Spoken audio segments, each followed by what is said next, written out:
What's up sa inyo mga par? Ayan, nakikita nyo ba itong hinahalo ko? Ito nga pala yung niluto kong kilawing puso ng saging na may pritong liempo. Let's go, gawin natin.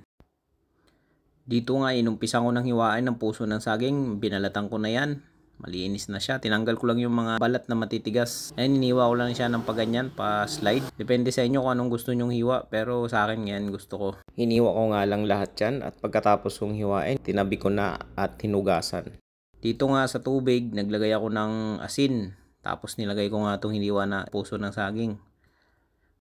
Pagkatapos nilamas-lamas ko lang yan. Minekos-mekos ko lang para matanggal yung dagta. Hindi mo naman kailangan ibabad na matagal yan. Okay lang yan na halu-haluin mo lang siya. Tapos piga-pigain ng konti. Ayan, pagkatapos ko ng mekos-mekos tapos piga-pigain, binanlawan ko na nga siya para matanggal yung alat dun sa puso ng saging. Halu-haluin lang na maigi hanggang sa tuluyan na nga mawala yung alat.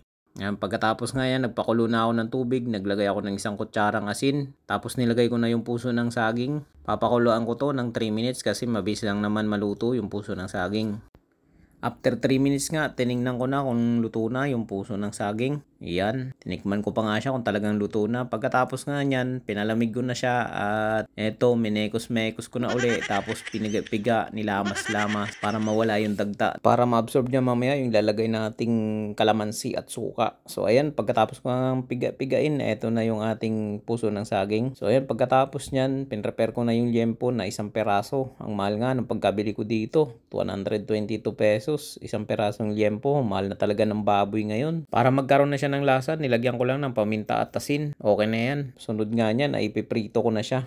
Sa mainit na kawali, naglagay lang ako ng mantika. Tapos nung uminit yung mantika, sinalang ko na nga itong 1 perasong liempo. Yan, inantay ko lang na maluto yung kabilang side. Tapos binaliktad ko na nga siya. Habang inaantay ko nga maluto ang liempo na piniprito ko, nagiwa na nga ako dito ng sibuyas. Forward ko na para mabilis.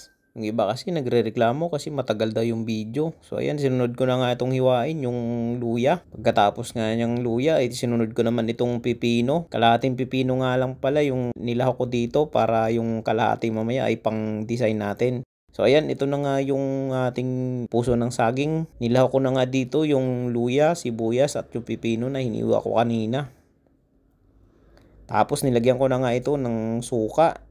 Nabili ko rin sa Talipapa, 50 pesos yan. Homemade suka daw yan. Tapos nilagyan ko na rin yan ng paminta at asin. Hindi lang kita sa video kasi yung camera, huli ko na napansin, nakalahati lang pala yung nakunan dito sa ginagawa ko kilawing puso ng saging. Hinalo-halo ko nga lang ito para maghalo na lahat ng mga sangkap nating ginamit. Tapos sinagiwa na nga ako dito ng kalamansi kasi gusto ko medyo maasim-asim talaga. Kaya nilagyan ko nga ito ng 4 na pirasong kalamansi. Piniga ko nga dito tapos pinas-forward ko na rin para hindi mainip yung mga nanonood sa akin. Tapos nilagay ko na nga ito sa kilawing puso ng saging natin. Tapos nilagyan ko nga ito ng 2 pirasong siling almoranas para may konting sipa. Pwede rin pala ito gawing pulutan kung may tropa kang buraot dyan. O di kaya kumpumulutan wagas. Minekos-mekos ko na nga ito mga insan. Shoutout nga pala sa mga tropa ko dyan sa Makati, Taguig, Estrembo. Musta kayong lahat? Sana okay lang kayo dyan. Yan, ang tagal kong minekos-mekos yan mga insan. Tapos hindi pa nga ako kontento dun sa kalamansi. Naglagay pa rin ako ng suka dito para medyo masim-masim talaga siya. So ayan, luto na nga yung liempo na piniprito ko kanina. Medyo mainit pa nga yan. Tapos siniwa-hiwa ko lang ng paganyan. Tapos ginamitan ko nga ng tinidor kasi nga mainit. Tikan pa ako mapasok dyan nung hinawakan ko.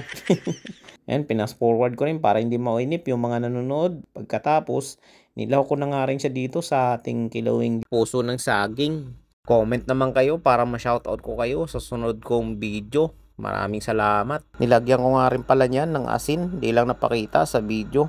Ayan, okay na yan. Tapos nilagay ko na nga itong kalahating pipino na natira kanina. Hiniwa-hiwa ko na yan para may kunting design. Yan mga par. Ito na yung ating kilawing puso ng saging na may pritong liempo. Ayan, tikman na natin.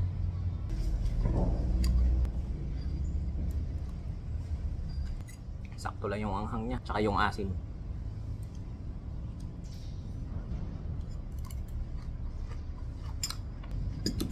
Ayos na ayos mga par.